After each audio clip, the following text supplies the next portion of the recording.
Hi, Eleanor. What's up? It's like, are we watching a reel? It just went. We are. That's what it does. Yeah, right before. Hi, All right, I'm supposed to go. Hold on, I gotta remember things here. So switch between Windows Desktop and Whiteboard. I believe this will still record. Hopefully, we're still recording, Eleanor. And if not, I've let you down. All right. So when we last left our intrepid heroes, they went through all of the math, and here it is again in a nutshell. Just very quickly.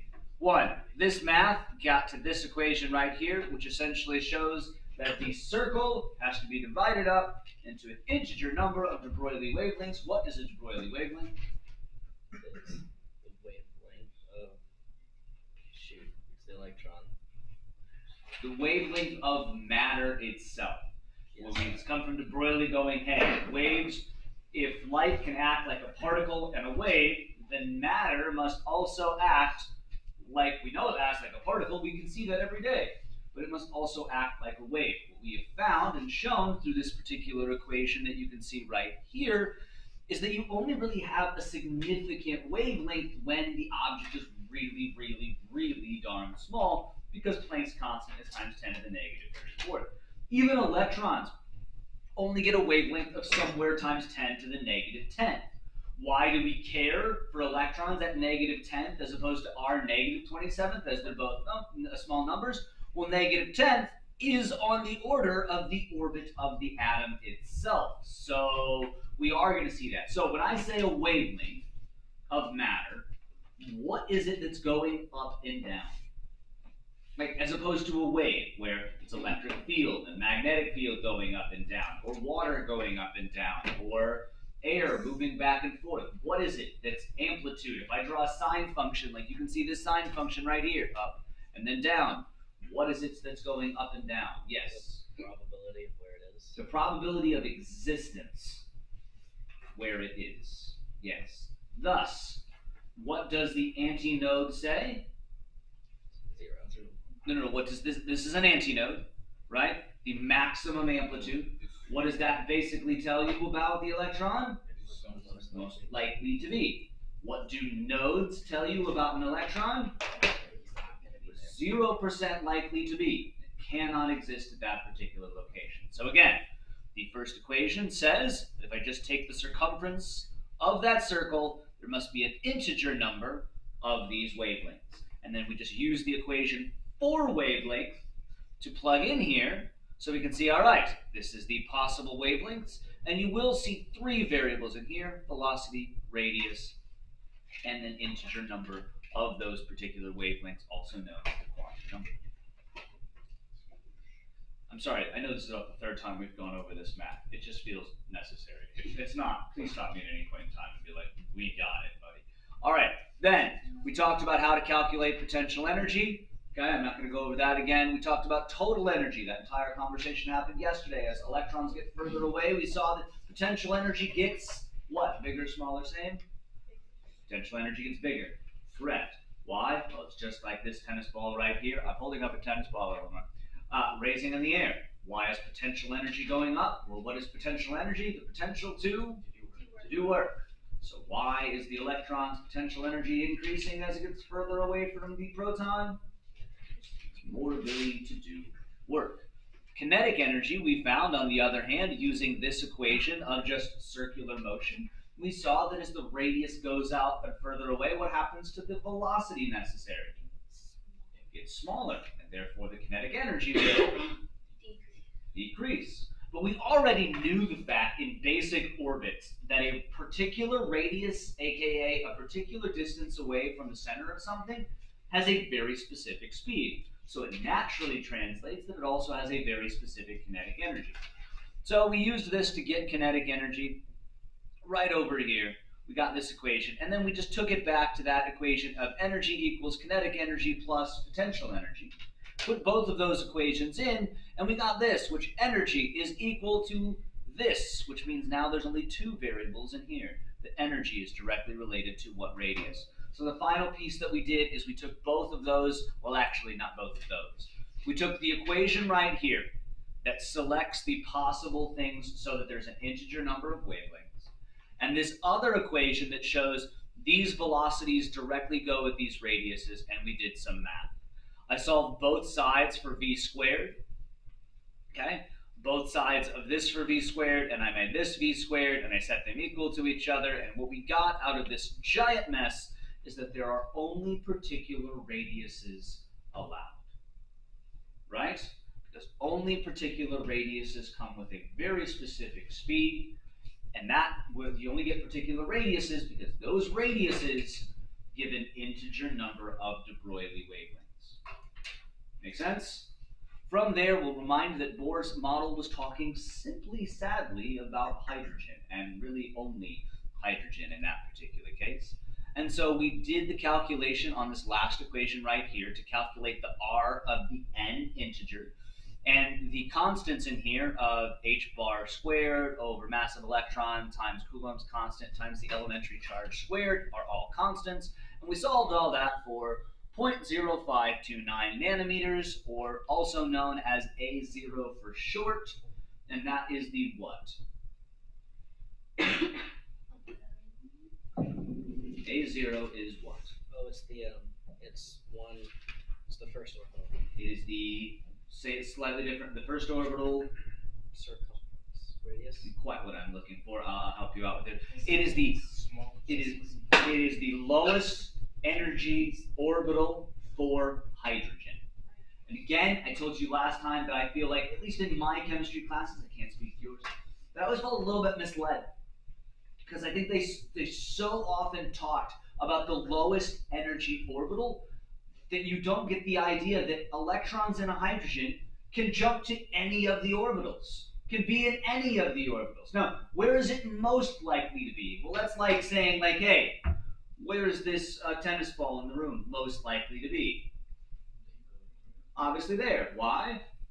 Because there's a force pulling downward, right? So out of the possible levels, which spot do we more than likely expect an electron to be? The lowest level, exactly, because the proton in the center is pulling inward with a force. All right, so we said there are only particular radiuses. This is the radius of, this radius right here is of hydrogen. That's how you calculate A0. But now that we have A0 you can see here kind of sort of replaces all that extra mess in here. So what we could say is Rn is really equal to n squared times A0, which is exactly what they say here. Obviously, this is a vastly easier equation. Please feel free to use it. Okay.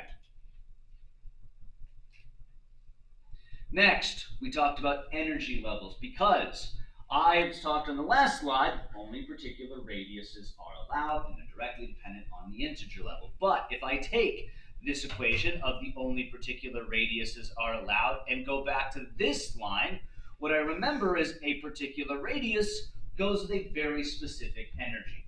And therefore, if only particular radiuses are allowed, then only very specific energies are allowed.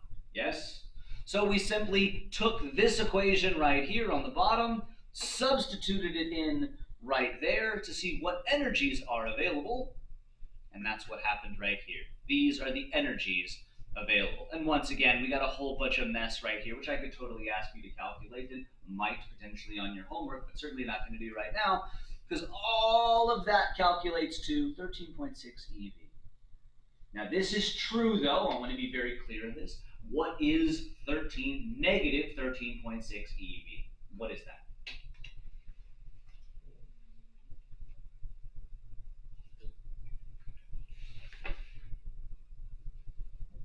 This is why we ask these questions. Just like I asked, what is the 0.0529 nanometers? What's that? You're close. This is exactly what we were talking about before. That is the energy of the first. Exactly. So that for hydrogen's radius of 0.0529 nanometers, that would be the energy directly associated with it, right there. Negative 13.6 eV. Now, what does that tell us? Nothing, because energy has to change in order to have a particular effect. Work has to be done. How does that energy change? I promise I'll stop using this book eventually, but I told you before, we want to know the basics, and these are the basics. How does those energy level change? Well, we're going to need a very specific packet of energy. If the energy of level 1 and the energy of level 2 are very specific amounts, and the electron cannot exist anywhere in between, right?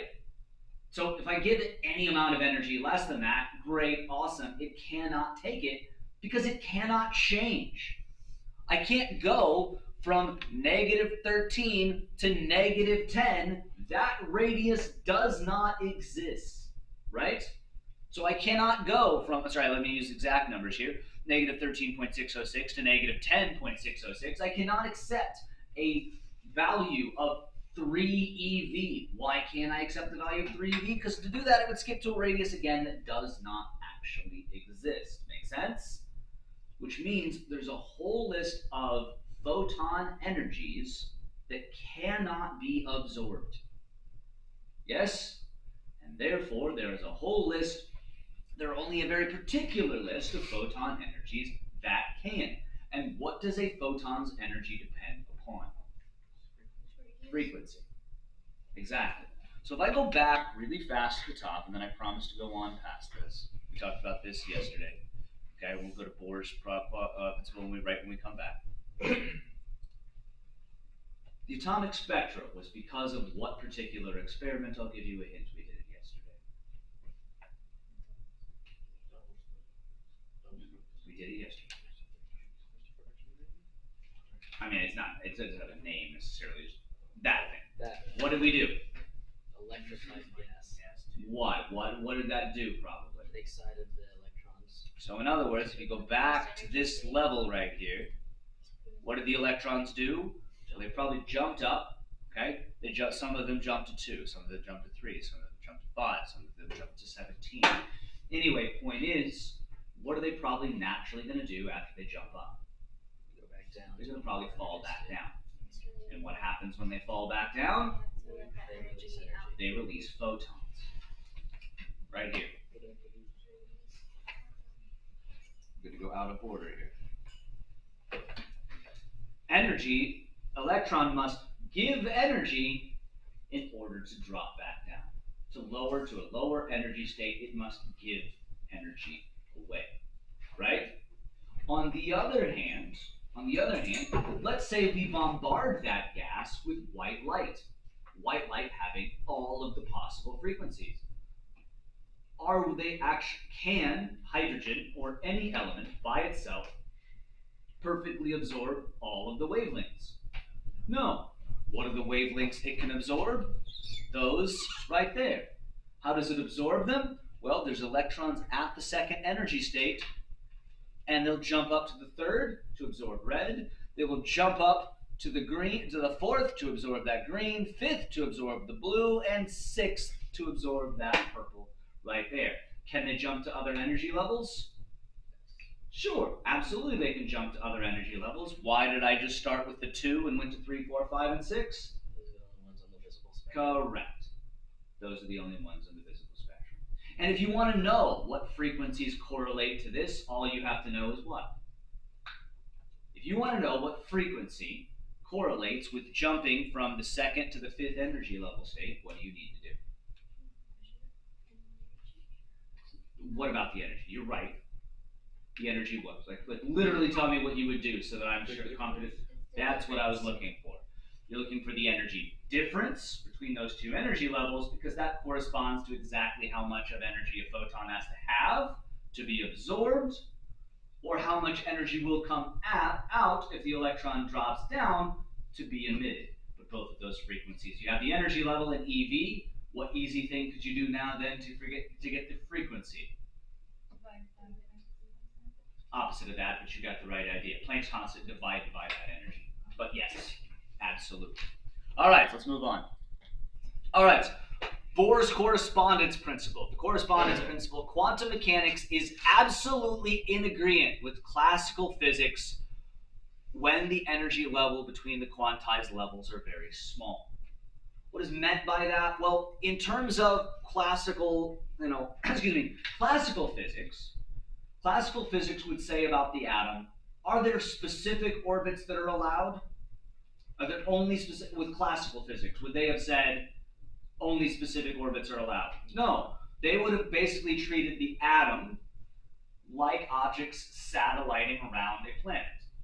Right? You can go wherever as long as you have the exact right energy, which makes sense then. If the energy level discrepancy is small, it's almost indistinguishable from just changing slightly.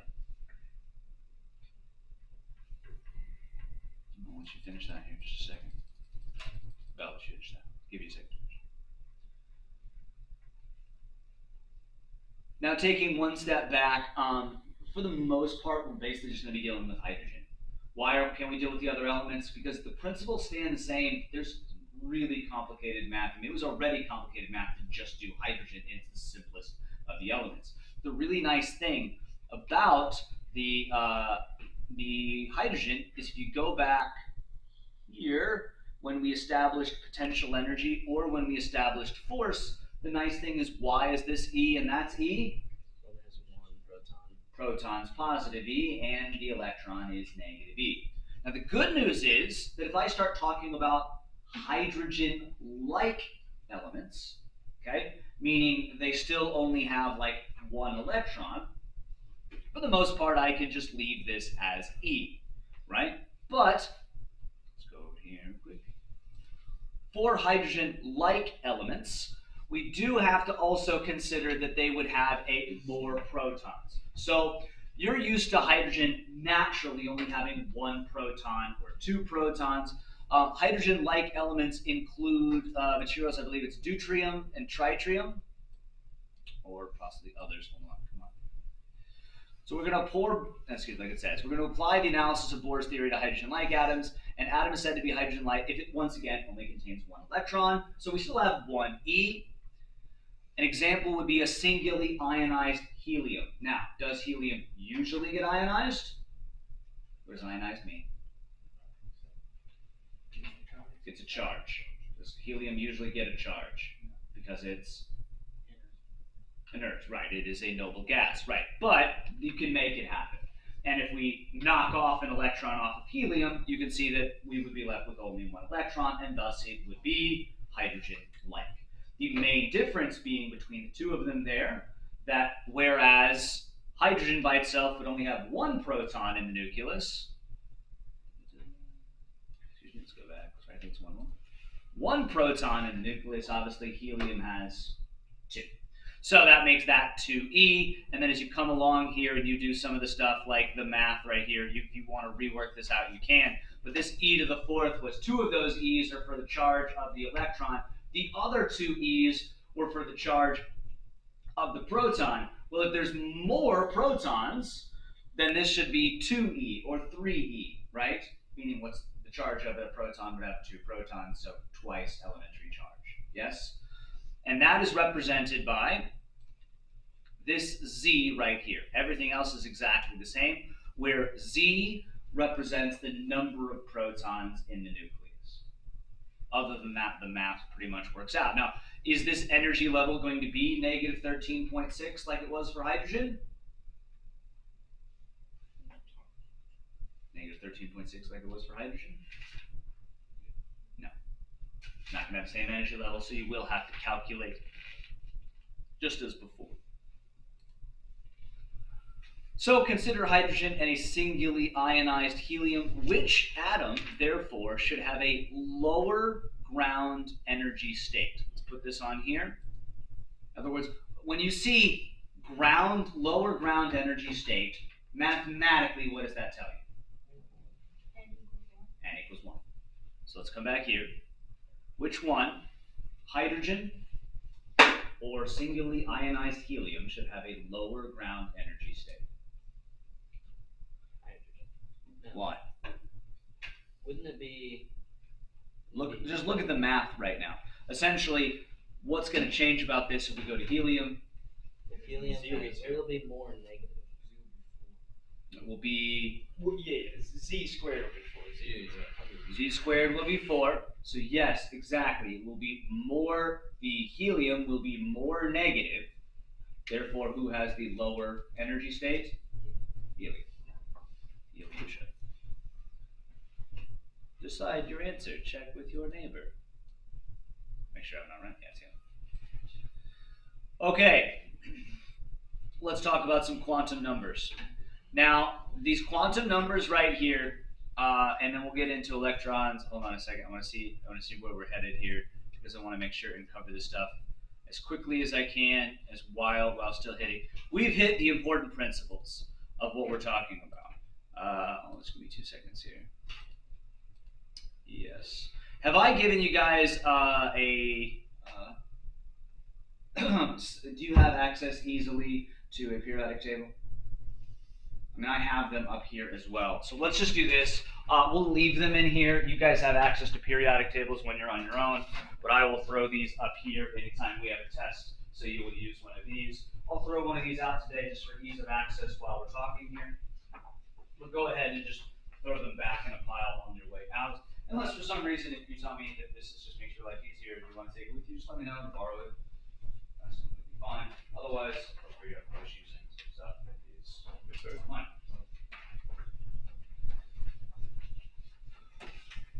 All right.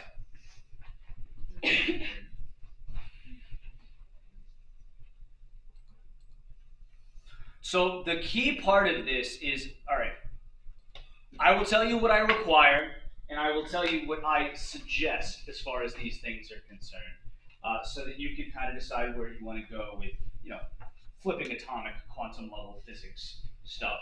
You kind of have probably an idea in your head of like how much you're potentially going to be using this going forward, depending on if you want to do physics, or they'll probably do a little bit of this maybe in your like modern class if you go to engineering, but this will honestly be, that class would probably be the last time you do it. So there is, when I talk about quantum numbers, there are just simply mathematical rules that you can follow on what quantum numbers are allowed. Okay, the only thing I need you to do is be able to, like, if I give you an element, you should be able to tell me what its quantum numbers are, okay? Or a specific electron within that particular element. That's what we'll work on first. Obviously, if you don't know, I'll show you this right now. But I would suggest, and I personally find it easier to use those quantum numbers when I have a flipping idea of what they specifically represent, okay? Make sense? All right. The first number right here is n, and it ranges from 1 to infinity. And you already know what n actually is as a quantum number. It's known as the principal number, okay? Or the principal quantum number, okay? What does n actually represent? What's that? The orbital. Not quite. What about the orbital? We've already talked about it here today. How many wavelengths? How many wavelengths it has, correct.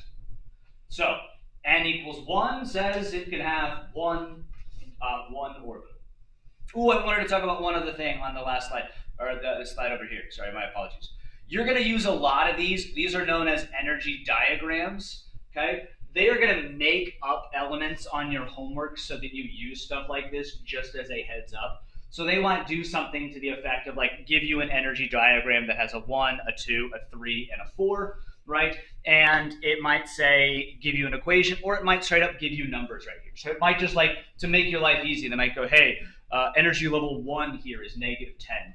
Energy level 2 is -2. What frequency would happen to go between 1 and 2? Yes?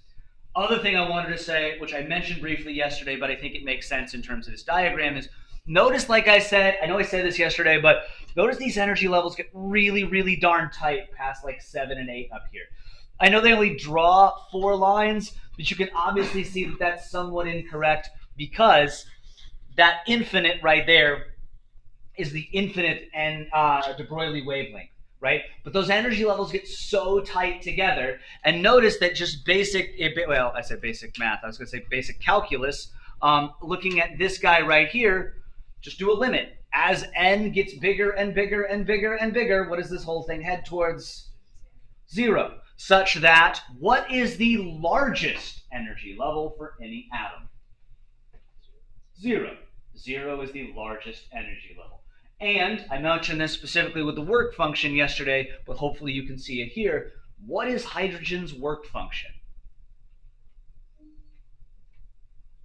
Looking at this diagram, what is, talking, I know obviously going back to the photoelectric effect, right? What is the work function in the photoelectric effect? 13.606. That is the correct answer to my previous question. Let's go to this one real quick, and then we're coming right back to that. what is the work function in the photoelectric effect? What was it? The amount of energy needed to free an electron from the metal plate. From the lowest energy state. So how much is hydrogen's work function? Right here, negative 13.606. Meaning, how much energy do I need to get it to the infinite one? 13.606. And when you say infinite, it feels weird because like, whoa, that's forever out there. How does it only take that minimal amount of energy? Again, when I say that these energy levels up here in the 9th, the 10th, the 11th are getting close together, that is a vast understatement. They're changing decimals over in like the 4th, 5th, or 6th decimal place. They're not changing much at all to jump. So this is the first, this is the infinite. You're going from negative 13.606 to 0. It takes 13.606 eV of a photon to pop an electron entirely out of a hydrogen atom. Yes? So does that 13.606 have a relation to the energy equation where it was like negative 13.6 over n squared? Yes, 100%. This is that these energy levels right here are being decided by that equation. This equation right here. So you might also be given like a fake equation like this and told to like draw one of those. I'm not expecting anything like to scale or anything like that, but you should try for your own sake. Probably you'll notice that these lines always get tighter and tighter and tighter together. You probably want to somewhat mimic that to help yourself out a little bit more as well. Make sense? Okay, moving forward. All right, I talked about that. Let's go here. So, what is freaking L? I hate when they do this. I hate that they go and do the mathematical numbers first. But here it is.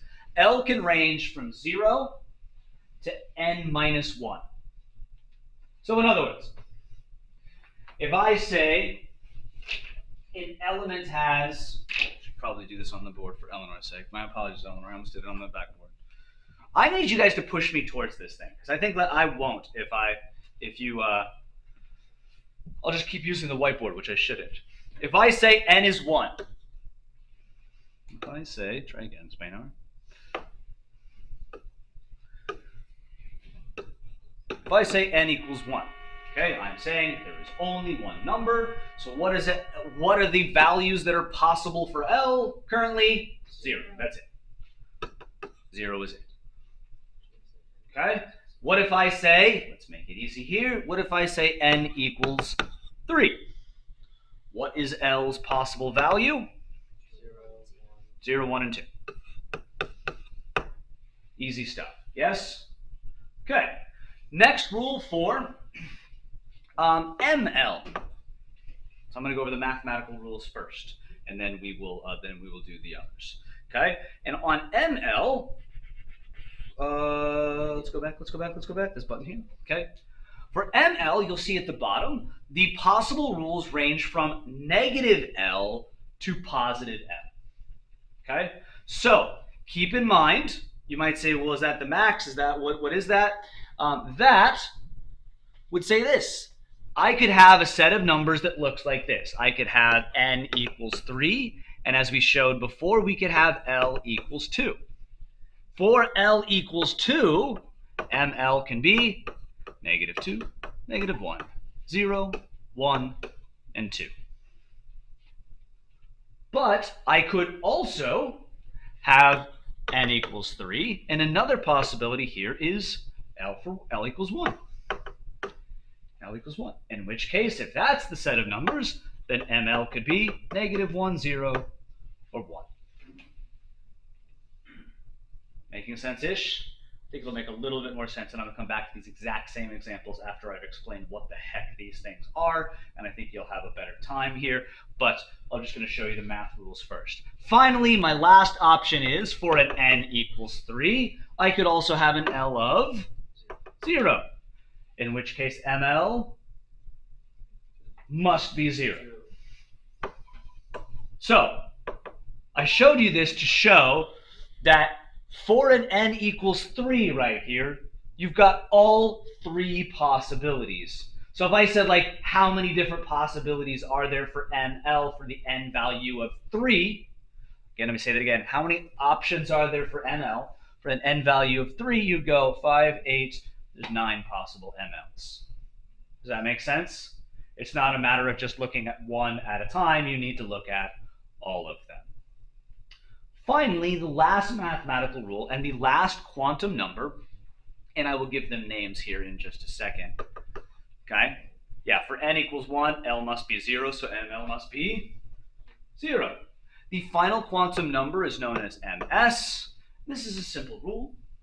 Must either have, we usually go negative first, I think. Negative 1/2 or positive 1/2.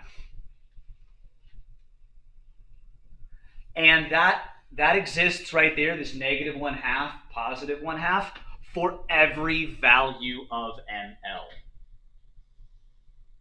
So, if I said, how many different, let's start right here. Let's start at the simplest spot on this situation over here. Okay? How many different possible MSs are there for this situation? 2. How many different possible MS values are there technically for this situation? 6. Now, each of them is either negative 1/2 or 1/2, but they have a different number for mL. Every possible orbital or electron, and we're going to get into this in just a second, it's known as the Pauli exclusion principle, must have a different set of quantum numbers. They must be different. They cannot occupy the exact same space. If one electron is in that particular orbital with that quantum numbers, they cannot be shared. Now, I'm going to go ahead and go out on a limb and say you're going to want me to explain more what the heck these things are to have any sort of idea of how these numbers are actually working. Yes? The good news is this particular conversation is one that you should hopefully be relatively familiar with. This is the conversation of orbitals, entirely of orbitals. Okay? For example, you'll remember the 4 orbitals that you are most common with are s, p, d, and f. On the periodic table, let's go ahead and pull up a periodic table here. So I can talk about it for Eleanor as well, point to stuff. Periodic table. P-table.com. Cool.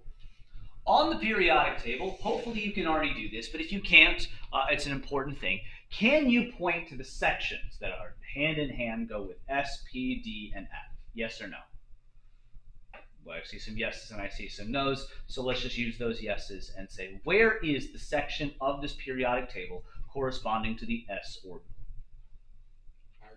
First 2 rows. Entirely those first 2 rows right there. Okay? Where is the P orbital? It's on the top half. It's right here. And it is those right over there. These columns right here. Okay? Where's D at? Right here in the center. Okay? Right here in the center. And where is F? F is those bottom 2 rows right there. There are other orbitals. There are other shapes. The only reason that we talk about only S, P, D, and F is because there are only 103, no, I'm sorry, my apologies. I went to the wrong spot. 118 current known elements, and at the top, so many of those, as you see them in that weird shape, we cannot say whether or not they are actually gas or liquid or solid or anything, which is why they don't have a respective color typically on most periodic tables, because they've only existed as a single atom for a fraction of a second. Could you say that something is a liquid, a solid, or a gas if there's only one atom? No, because it kind of relates to how they are interacting with each other on exactly what they are. Yes? So, let's talk about what I mean by all this and how it relates specifically to the quantum numbers. All right. So the shell symbol, as you see over here on the right side, okay, hold on, draw, there we go, okay, over here on the right side, there you see your S, P, D, and F, okay, those are known as the subshells, and the shell symbol is actually these capital letters over here that we almost never use, and notice that the N value of 1 goes right here. Oh goodness, that is a terrible drawn arrow. Let's see if I can't do better. The n value is right here, and this is the L value. So when I've been saying S, P, D, and F, these are actually the names for the respective L values. Meaning, what is, we've already know this one, of the 4 quantum numbers, what did we say n is? What does n represent? We already said this over once before. The number of de Broglie wavelengths. L is the possible shapes that can be made out of that. The numbers are just correlated with those specific shapes. If you don't know those specific shapes, let's go back to Windows here. Get rid of you, get rid of you, and I actually am going to change. I forgot I was going to do this today, so I apologize. We're not using that background because I think it'll be helpful for you. General backgrounds. Physics. Let's go right here.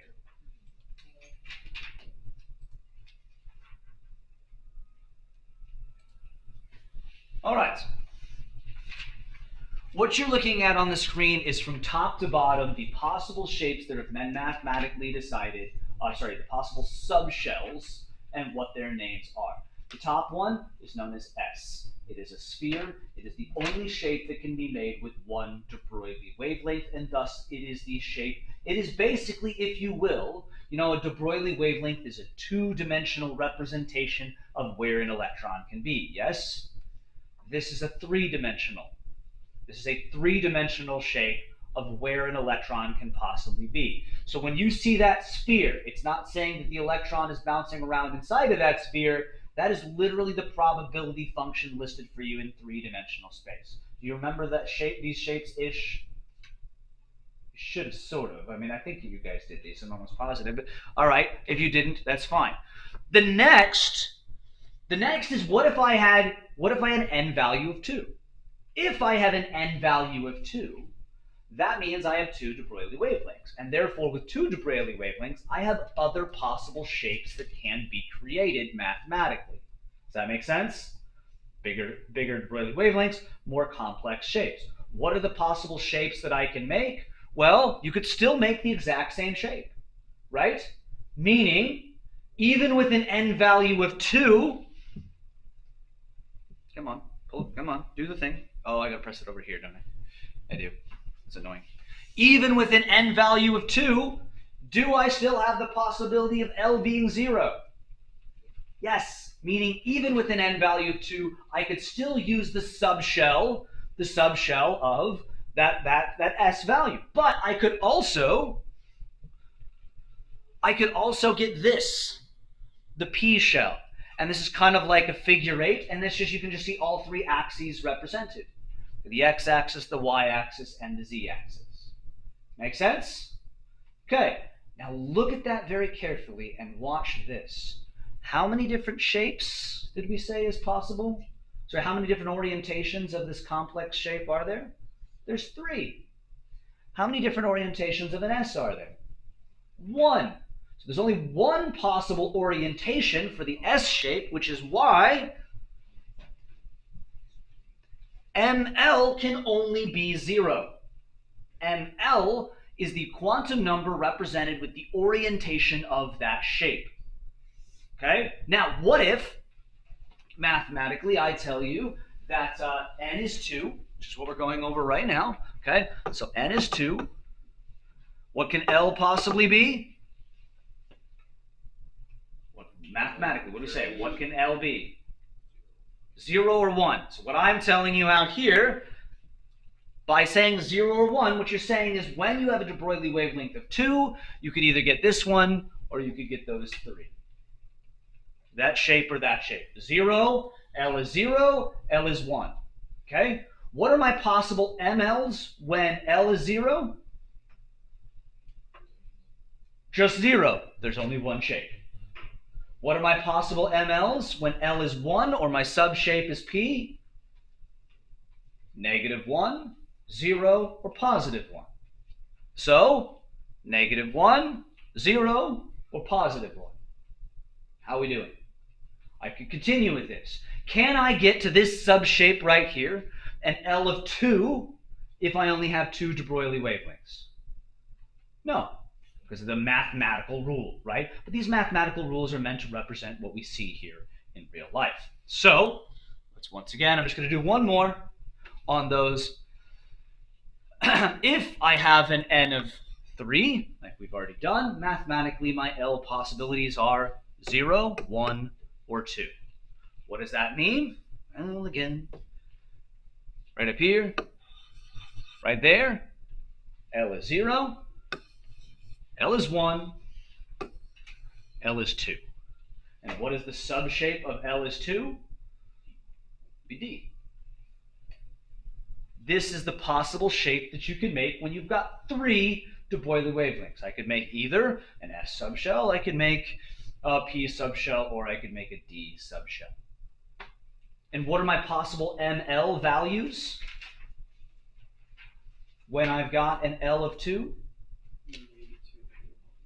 And -2, -2, -1, 0, +1, and +2. ML correlates directly with just the orientation of the shape that we got from the L quantum number. Yes? Why is the last one and the first one in that row identical? What is it?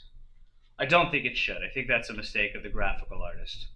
I don't believe that's an issue. I think it should be shifted about 90 degrees. One of them should be. I could be wrong on that. They do look like there's some small discrepancies, but again, that could just honestly be me. All right. Last, you'll notice I've been missing the 4th quantum number, right?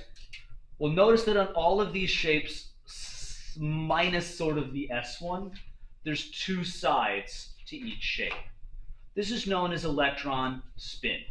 Okay? Electron spin is such that basically it's called spin not because they're spinning. Why is it actually impossible for an electron to spin? I would say there's actually 2 major reasons. Why are there 2 major reasons why an electron cannot spin? Yes. So the first thing is it doesn't actually exist at a single spot. I mean, watch me spin right now, you're going to have to point to where I'm spinning, yes? If I said, hey, Spanow is a wave function, a probability, maybe he's right there, are you going to be able to spot him spinning?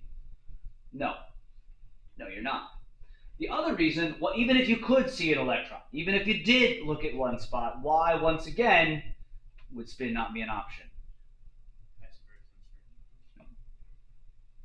He doesn't actually have volume.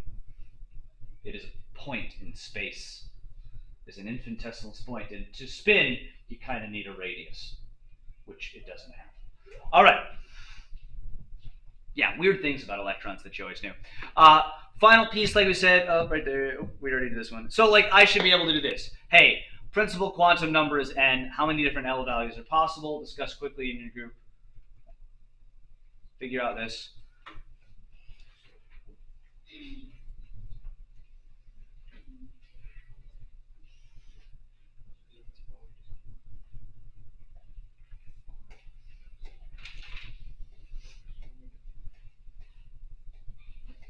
How many possible are there? Also 5. You get that -1, so you want to believe, like if you had 4 up there, I think some people would put 4. But again, don't forget that 0 is in fact an L value. So it's 0, 1, 2, 3, and 4. All right, let's try this again. Same question, but different. Principal quantum, I would write this out. If you just try to do this in your head, I think it's going to be a little more challenging. Principal quantum number is at 5. How many different possible MLs are there? It's not 9. Don't do it in your head. Do it out.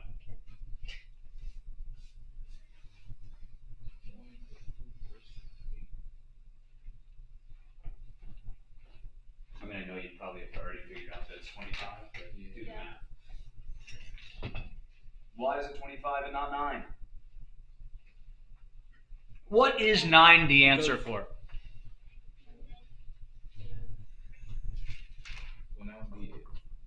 That is how many ML values there are for what?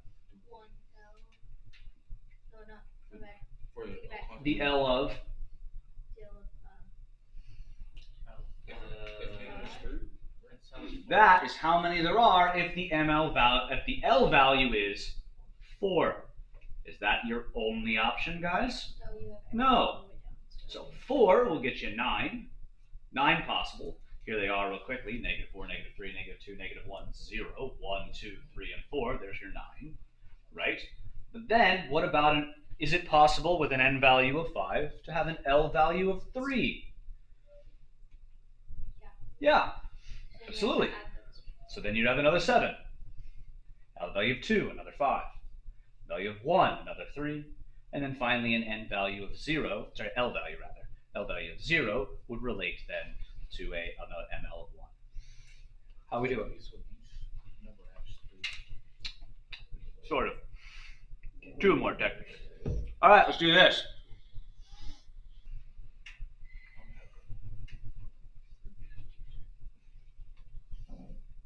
Again, I suggest you write it out. Wait. I might have actually answered this differently. I think this next one was 25. I apologize. I think you might have been right at 9. Yeah.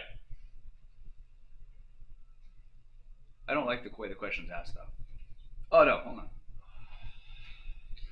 It's just saying how many different values of ML. Yes, correct. You would be right with 9, I'm sorry, because that's the only ones that are possible. But this is the question I was actually answering. Yeah, so that was 25. All right, spin. So,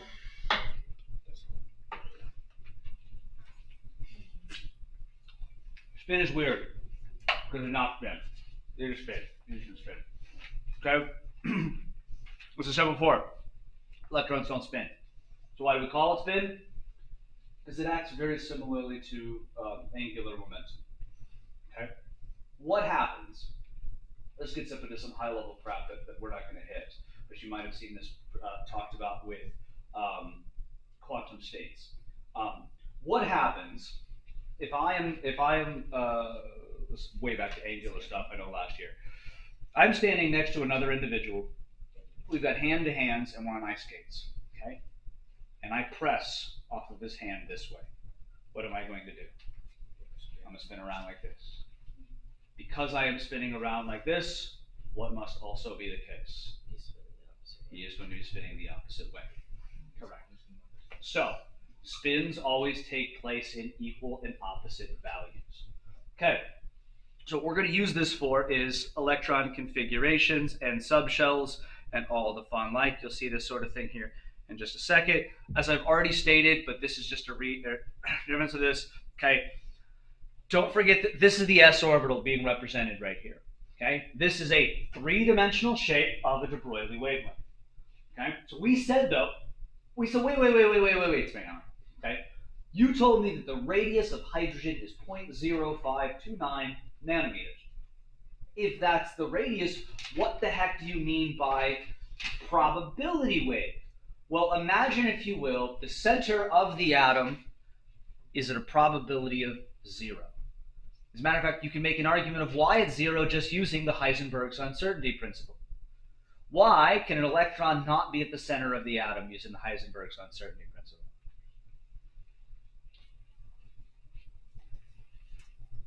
Because let's say you know it's there.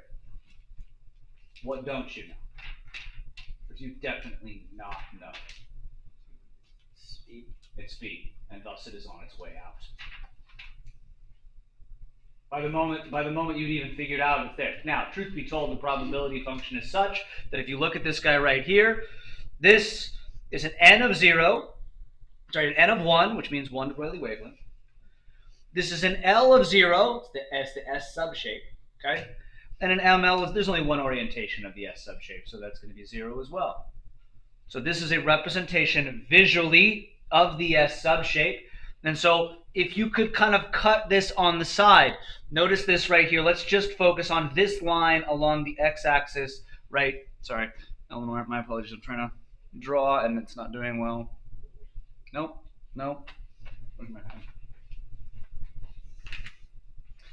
So this right here is represented by this right here. What is the radius of hydrogen actually? It's where you get the peak of probability as maximum value.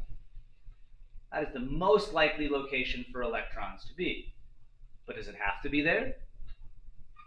No. There is a lower probability that it's inside that, and an equal probability to that it's a little bit even further away. But at a certain spot, one thing you'll notice about these pictures is that towards the edges, their color fades and fades and fades and fades. What is that trying to represent? There's a smaller and smaller and smaller and smaller and smaller probability that they are out there. Now notice that probability actually doesn't hit 0.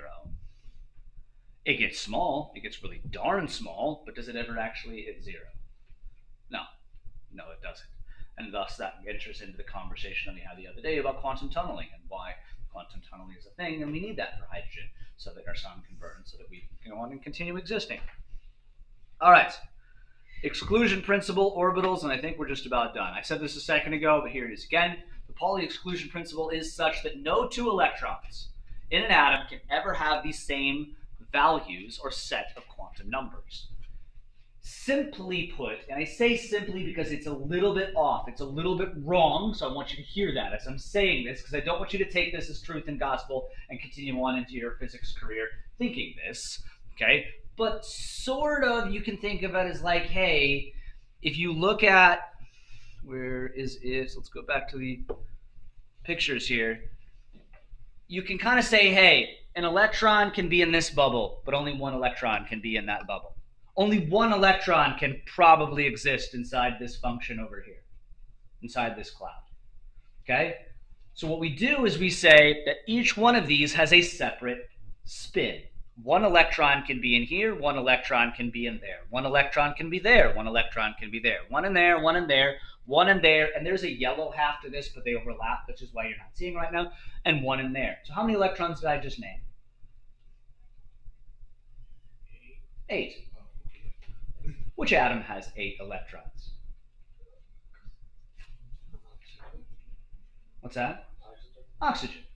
So that would mean if all electrons were in their lowest energy state, firstly, do they have to be? Do they have to be in these lowest energy states? No, we saw earlier. Can an electron jump up to the, this is the n equals, what is that, 1, 2, 3, 4? Can an n jump up to, can an electron jump up, a hydrogen electron, jump up to the 5th orbital level? Yeah, absolutely it can. And when it jumps up to the 5th and drops down to the 2, I'm pretty sure that's what gives us the color blue.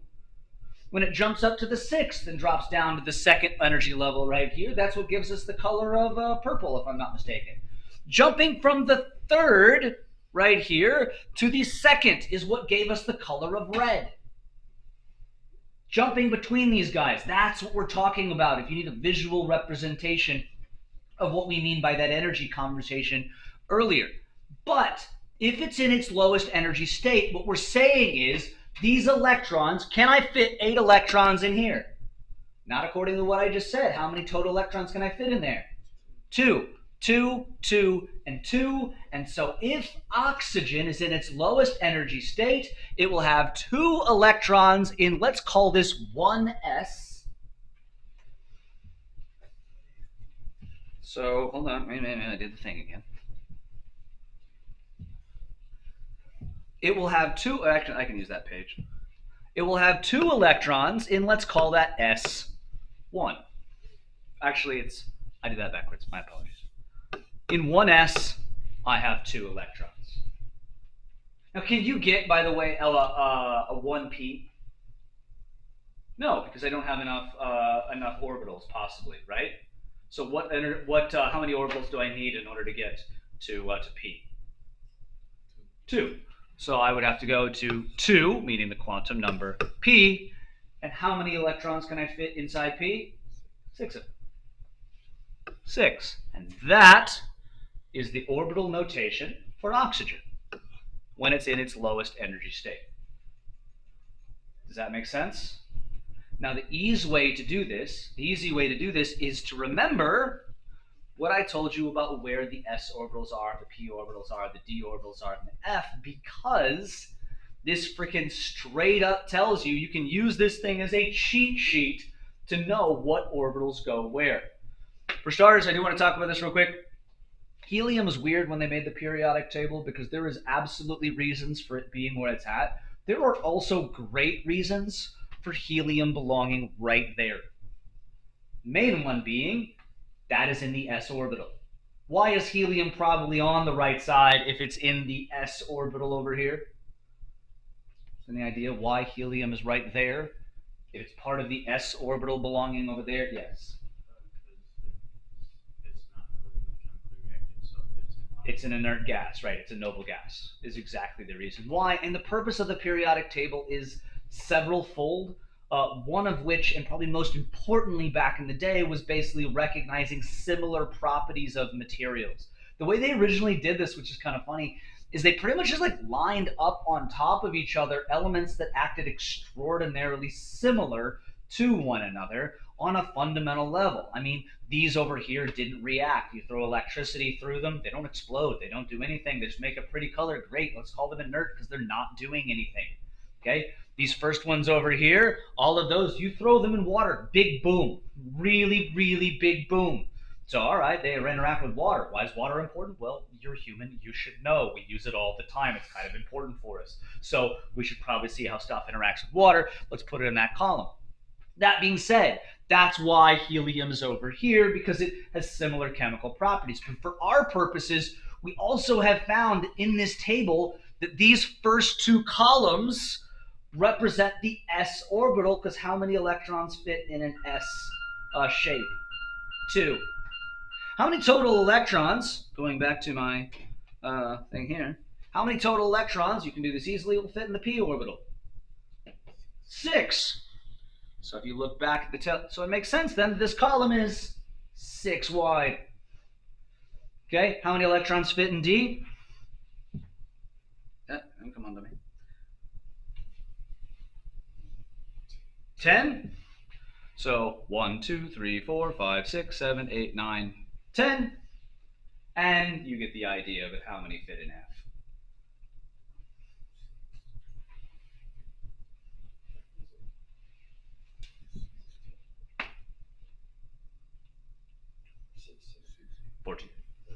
Should be 14. 7. So, because of that, oh, I know exactly why. My apologies earlier. I know exactly why these shapes are exactly the same. They're referencing two entirely different things, by the way, Matt. One of them would be like the pair of yellow here, actually. Weirdly, again, this picture is not amazing, but the pair of yellow on this one, this would be referencing the pair of yellow, and this would be referencing the pair of blue in that particular case. Yes, sir. So the other periodic you had why was that? You said it was like a better example. Not necessarily better, but it represents the exact same properties. It is a little bit more fluid, and it actually serves to like kind of solve the helium problem by putting them in the same thing. Excellent question. General backgrounds. Physics.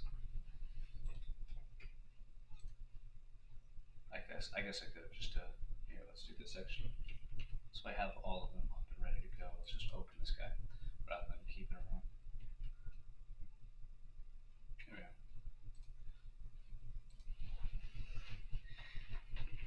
go. If you look real quick right here at the top, what you'll notice is this says S1, representing the S1 orbital, or just the S orbital in general, or basically this is S when you only put one electron on top. What are those? Those are right here in the middle. You'll notice hydrogen has this nice swooping shape in here. It's only got one. You'll notice its atomic number. And then here we got lithium, sodium, potassium, rubidium, cesium, and francium.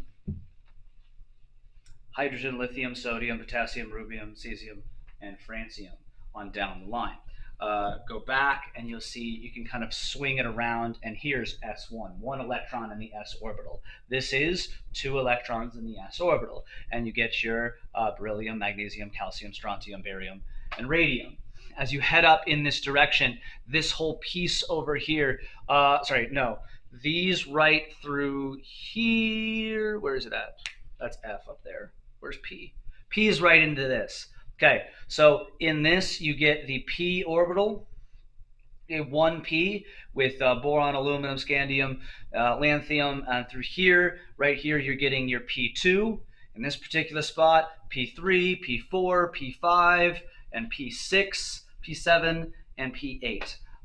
Sorry, not P8. That's, what's this one? It does say P8, but which one is this supposed to be?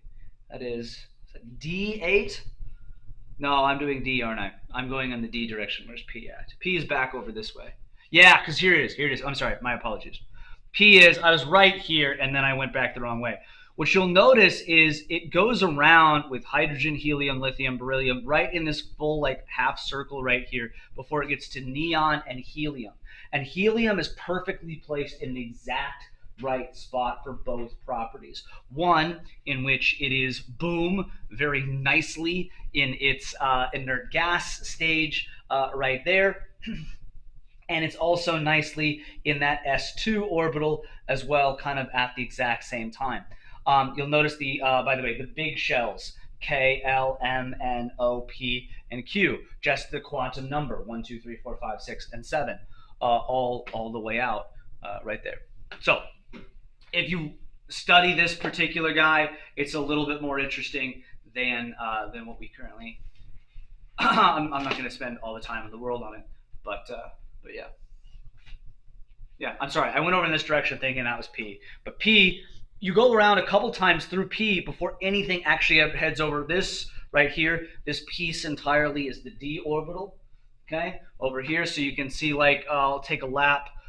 We go to P right here, P, P, back to S, back to P. And it's not until you get right here, whoosh, that I come over into the D orbital on that particular guy.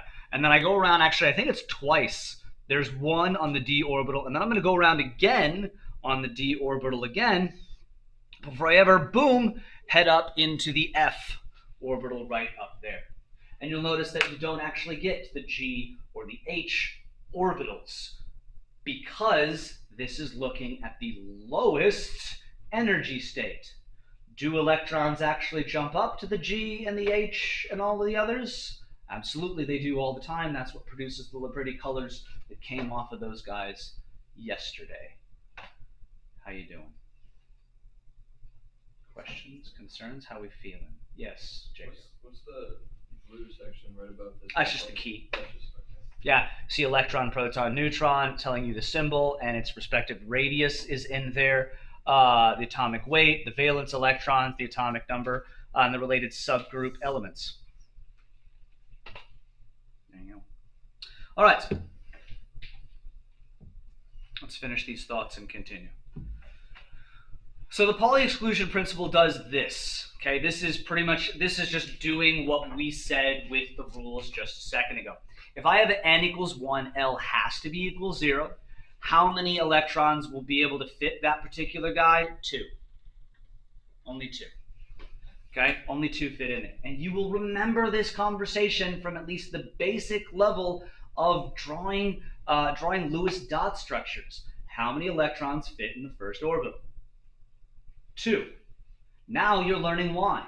Why only 2? That's weird. Why does it go from 2 and then goes to 8 and it goes to 8 twice, and then the chemistry teacher inexplicably doesn't ask us anything over 18 heading into any particular areas, which I definitely will. Well, the answer of why there's only 2 is there's only 2 possible spaces for the electron to exist at that particular level, in that particular shape. With only one possible wavelength, there is one possible shape, there are 2 spots for electrons, and that's it. Once those electrons fill those spots, the Pauli exclusion principle says no other electrons can fill those spots. So if I have more electrons, like lithium, right, now I've got 3 electrons. Can that electron fit in those first 2 spots? Not if they're already occupied. So where's it got to go? Well, it's going to go to the lowest energy state. Now, my personal preference on looking at the lowest energy state, by the way, here real quick, and I'm going to show you how to do this vastly easier. I'm not giving you this chart to do it. These are the ground state configurations of the first 36 elements. Okay? You'll see their ionization energy. Hey, look, ionization energy. Ionization energy would be what? That would be the energy required to change its charge, to make it an ion. Yes? aka to remove a electron. That sounds an awful lot like the work function. What is the lowest energy state for an electron and a hydrogen? I think it's like 13.6, so it seems like it would take 13.6 in order to make it an ion. Oh, boom, there it is, 13.6. Why are ionization energies going to be higher for inert gases?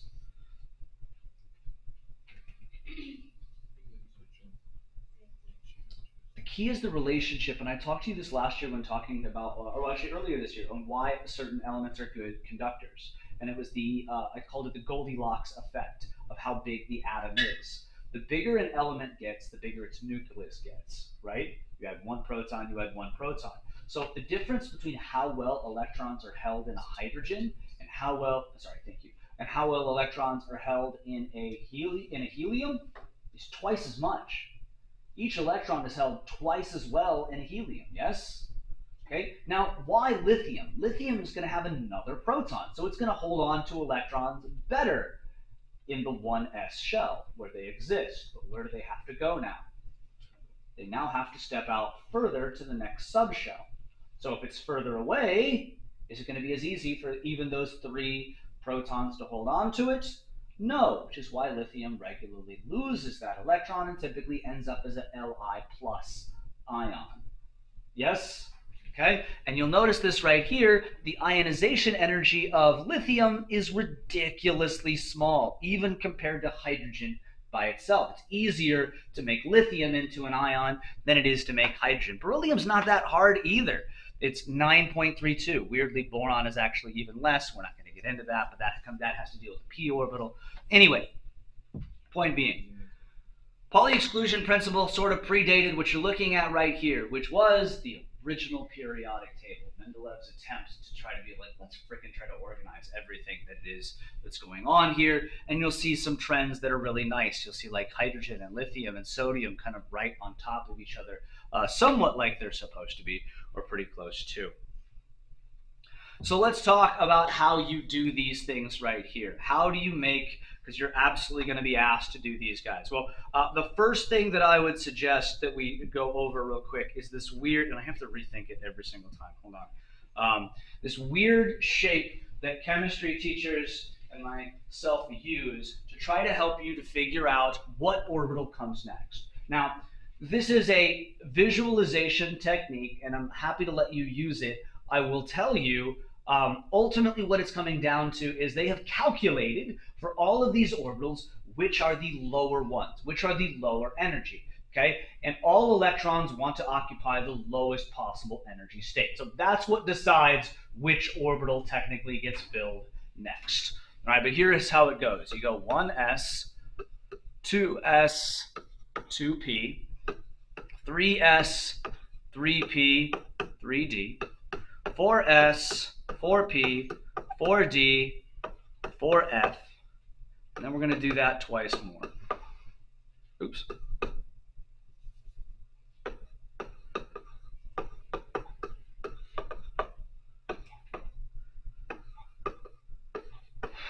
And then I always have to redo this thinking about it. I know it goes...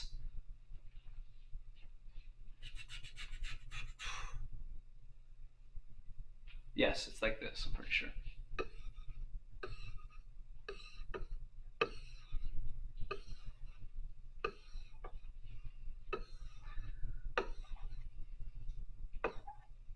Actually, we won't even worry about those last 3 arrows because technically those are even off. Let's move this. I think there's actually a 7s here, which I will allow.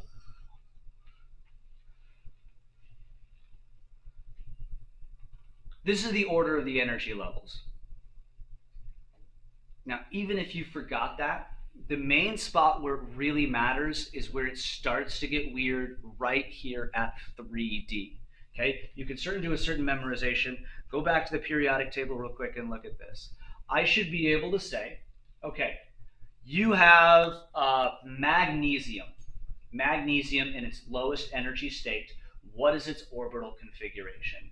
So what you do is you start with what is the lowest possible energy state. And even if, for the most part, not entirely, for the most part, each row is almost directly correlated with its quantum number.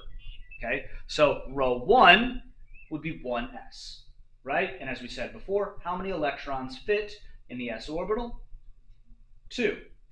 Row 2 is 2, the quantum number of 2. It has the availability of s, and how many can we fit in row 2's s? 2. And how many can we fit in row 2's p orbital? For a total of 8. Then you can go to row 3. Row 3 is only going to have 2 in the s, right? And it's going to have 6 in the p. Now you might say, wait a minute. 3 would mean that it also has the orbital shape of what allowed? I said s, p, but if it's a quantum number of 3, that means it should also have an L of 2, which means what subshell is available? D. Weirdly, this is where it starts to get trippy. Like I said, for the most part, each row is in fact its quantum number, but that's not entirely true. This guy right here that's dropped below, smack dab between 4s and 4p, is actually 3d.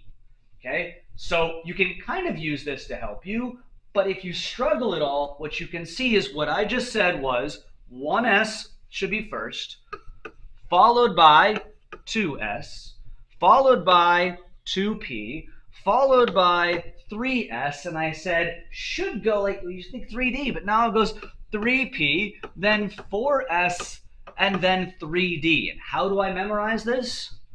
1s, 2s, 2p, 3s, 3p, 4s, 3d, then 4p, then 5s. How you doing? Let's see if you can do this real quick. For the most part, just D is shifted by 1, and I think F is really weirdly shifted. But what should that row of F, what quantum number should go with it?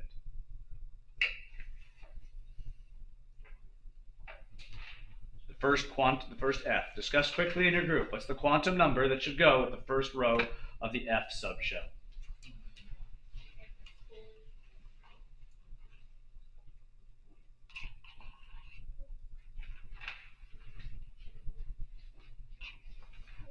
See, I'm not a big fan of the liquidy ice cream. He said it's just So like, Okay, I don't love it. What's the number? 4.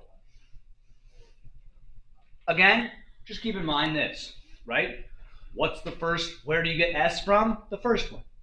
Why isn't P, D, and F available for the first one? It doesn't have a complex enough of a shape to make anything else, right? When did you get the p orbital? Not until you had 2 possible. Is D or F possible there? No.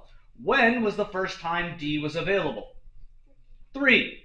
Thus, the top one in the D spot is 3, 4, 5, and 6. And finally, which quantum number do you have to get to in order to get an F orbital? 4. 4. But you'll notice, weirdly, 4 comes after 6s, right? After 6s comes 4f. See that? Now, again, it's this trick, when you guys get more advanced knowledge, you shouldn't need, because the ultimate answer is, okay, why, Spainhour, is 4f, why is 4f preceding 6s? Why is that the case? This takes 6 wavelengths, this only takes 4 wavelengths. You can kind of start to guess that level of complexity bears with it a lot more energy. So this has a higher energy state than that one does, and thus electrons just naturally go to it last. It's like asking, all right, you got like a giant jar, a giant bowl, okay? And you put a bunch of marbles into that bowl. Why is that marble right there in the 3rd row? Because the first and the second one were taken. Why do the first and second one get filled first? Because gravity's pulling them downward. Why does 6s get taken up before 4f, it's further down in the bowl, and the protons are pulling it towards the center. Does that make sense? So, again, I want to review this fast thing real quick, and I think we're just about done. Okay? What we are talking about right now are the ground states of elements. Can hydrogen jump up to the 4f subshell? Yes. When a hydrogen jumps from the 4th subshell anywhere down to the 2nd subshell, that is going from an N of 4 to an N of 2. And you should be able to tell me exactly what frequency that is by going negative 13.6 EV final, which would be 2 squared, minus its initial. And that would be the amount of energy equal to HF.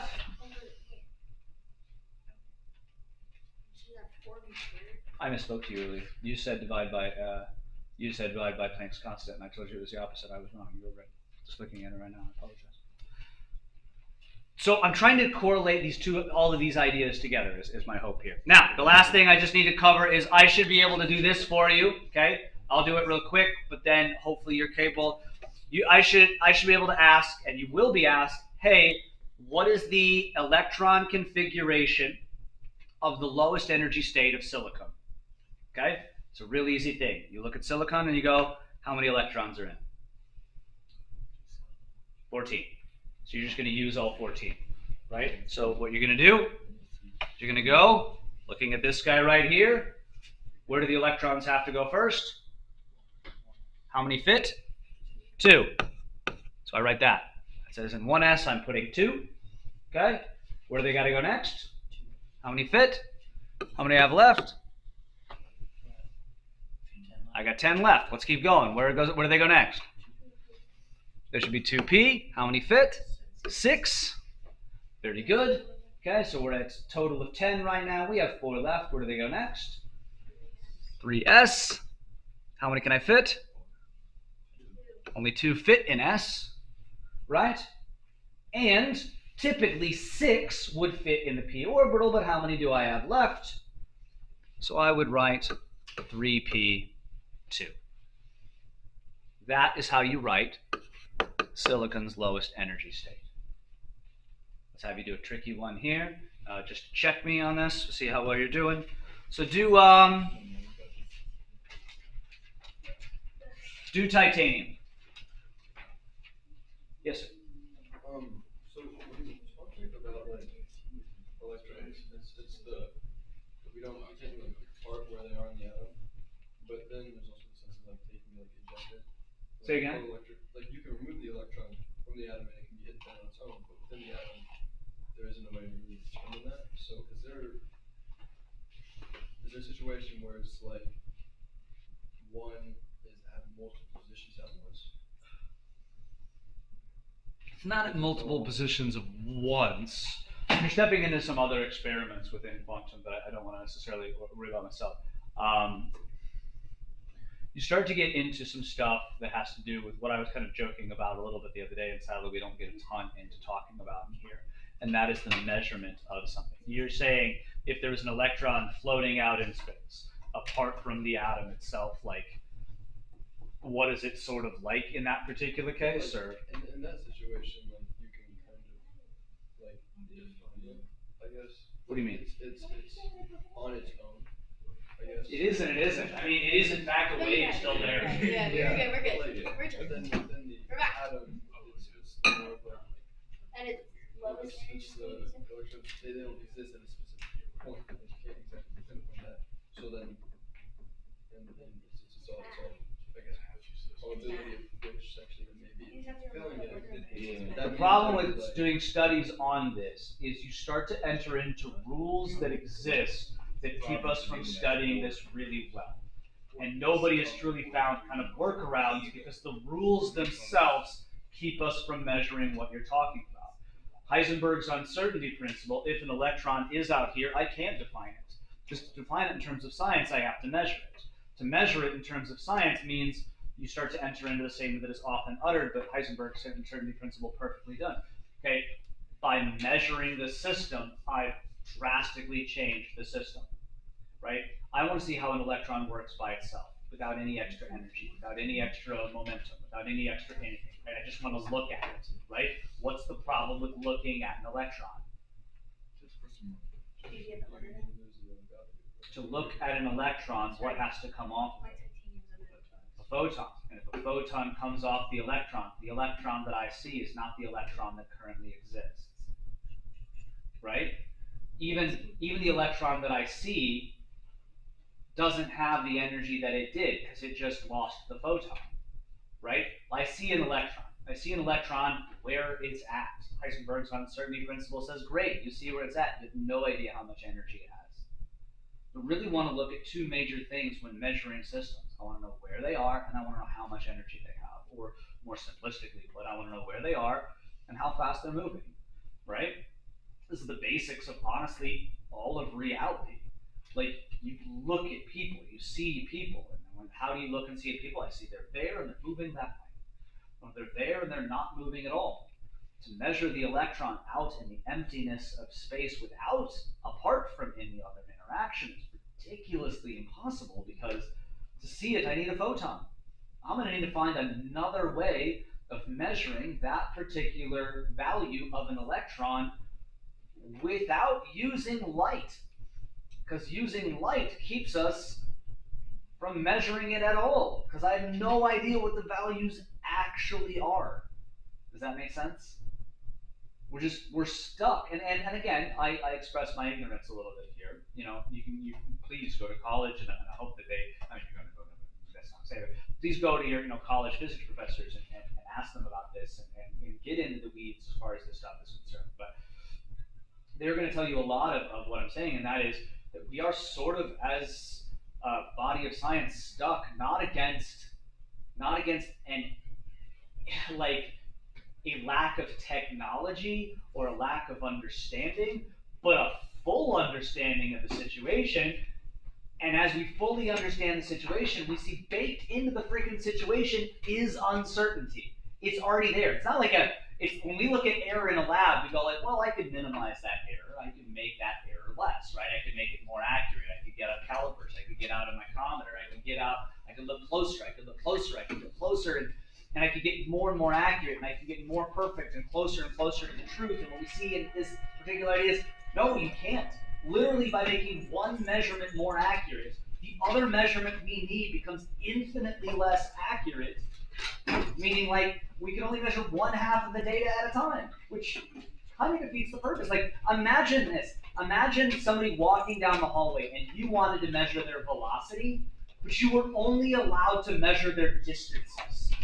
You could perfectly measure their distance, but their time, who the heck knows? Do you have any chance of actually measuring the velocity under that condition? Not until you figure out how to resolve that situation. Does that make sense?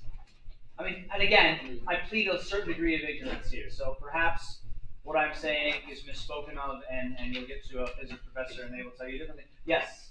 Can you pull that chart back up to me? That guy? Yeah. What you do is just remember this. Just stack them. I wrote this a few times on my page. You'll notice here's what I did. I don't have a particular. You obviously go 1 to 7 down. As you're going across, you go S, P, D, F. You don't write the D, you don't write the F until you get to the other. Technically, right here is 5G. Right here is 6G, right here is 6H. I didn't write any of those because we don't have any elements that have enough electrons to use those for the ground state. Technically, to use them, we would have to go past 5F right here.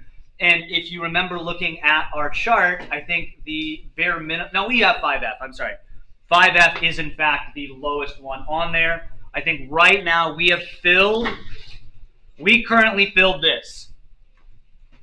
We just filled the D orbital, right? The 6D orbital is this one, right here. I'm sorry, no, I apologize. We got to the 7P, didn't we? 7P is right here. We filled 7P. So I'll put 7P there. We filled this one. Technically, what will come next is 8S, but we've not made them exist yet.